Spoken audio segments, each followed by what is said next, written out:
there's like, oh, I'm 2 feet tall, so this always happens.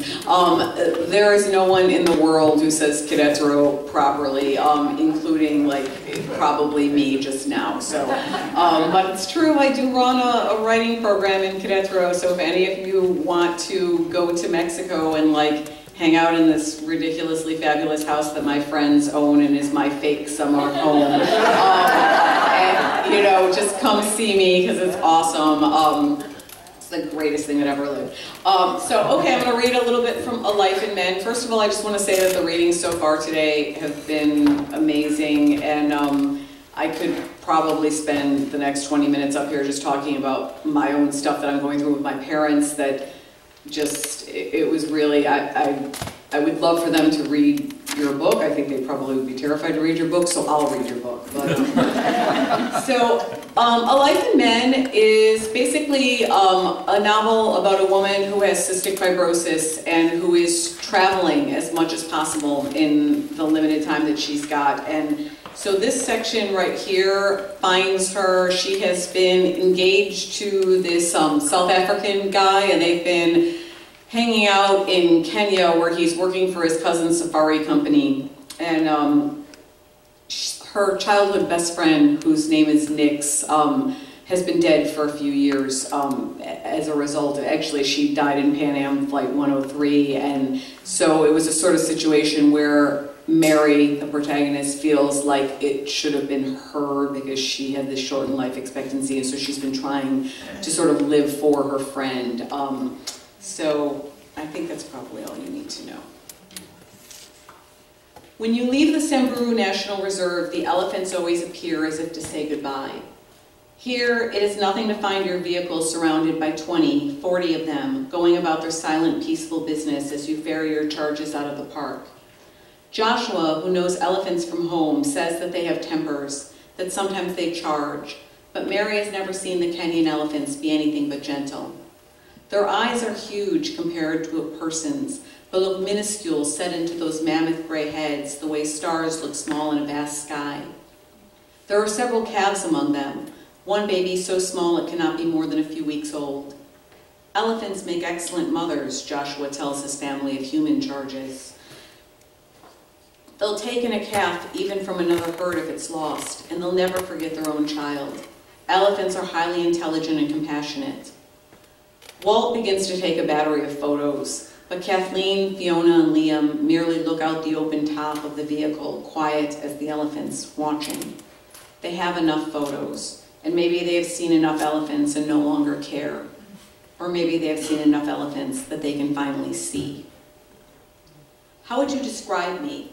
Mary asked Joshua the night before, under their mosquito net. When I'm gone, how will you remember me? Gone, he said. I don't want to think about that. Look at the way I smoke. My lungs can give out before yours. There are no guarantees. But she knew that for all his words about living in the moment, the fact of her death was imprinted on him. Otherwise, there would have been children, where now there will be none. Humor me, she begged. When you think of me, what do you see? Joshua grinned. You've got a sexy ass, how's that? Good. What else? You're a great dancer. You're the only white woman I've ever seen dance with African people and not look like a prat. You're a strong swimmer. You don't look strong, but you are. More, Mary murmured, her head on his lap. More. You make that little huffing noise with your nose, like a small bull when your sinuses act up. She bolted up to face him. I make a huffing noise with my nose? That sounds disgusting. No, he said seriously, it's cute. Oh, and you never brush your hair, but it always looks amazing. Your skin tastes like pretzels, but down here, he touched her, not for the last time, she reminded herself. Not the last time yet. You taste like orange squash. On the long drive back to Nairobi, where their safari will come to an end, they stop at the Nanyuki Children's Home. This is something Kathleen must have set up from home in Minneapolis, on the phone with Gavin, who must have had to scramble to find something to satisfy her, who left to his own devices would surely know nothing about an orphanage off the main road in an untouristed city. Kathleen, Walt, and Fiona spend 2 hours in a tiny grocery store buying supplies to bring as a gift. The store is the size of a small apartment in downtown Dayton and seems to have all 3 people working at it. It is not remotely equipped to sell enough diapers, tampons, rice, sugar, notebooks, shoe polish, toothpaste to supply 80 orphans for a month. Joshua plays ball with Liam in the parking lot, chases away peddlers who come with their shoddy metal bracelets, their postcards, trying to show Liam toys, thinking Joshua is his father and will buy their loot if his little boy whines. Joshua dismisses them in his pidgin Swahili with the unintentional but unmistakable authority of one who spent his formative years assured that those with black skin would do his bidding, even if he drinks with them now. He casually tosses the ball back to Liam, who cannot catch but tries, squealing, and every now and then Joshua yanks the boy by his shirt to keep him away from cars pulling in and out. It takes an extra truck, the store has one, to load all the goods Walt and Kathleen have purchased. Kathleen leans against Mary for a moment, watching the workers load sacks of flour. This whole thing, she says, costs about what it would to buy 3 weeks' worth of groceries for a family of 4 in Minneapolis. But everything you're saying is physical, Mary told Joshua. My ass, my hair, my taste, that's not me. Who says? He swatted her ass, tickled her until she laughed despite herself.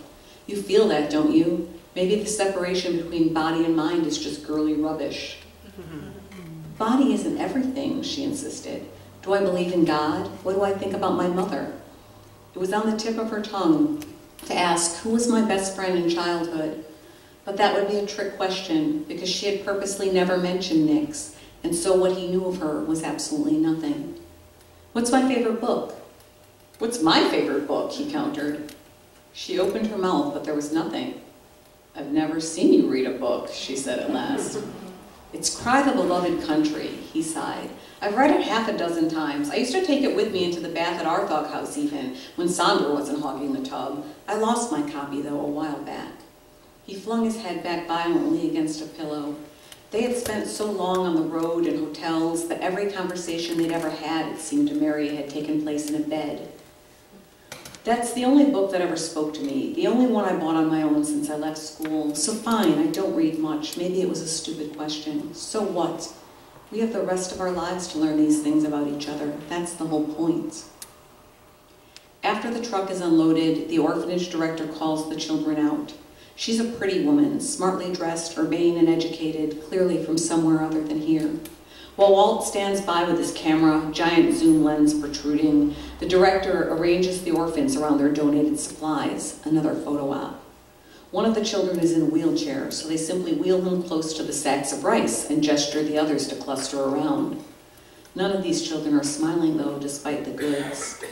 They're cleaner than the children at the Samburu village. They all have underpants, but they are even more somber in the face of tourists in their house. Unlike the Samburus, they're not proud of their traditions, cannot charge a fee. They're simply charity. Joshua helped the workers unload the truck, but now he's waiting in the driver's seat of Gavin's truck, sunglasses on, ready to roll. They're more than an hour behind schedule, thanks to the time spent in the grocery store, and it'll be nightfall by the time they reach Nairobi. He's impatient, foot bobbing up and down, the muscles of his thigh visible through his pants.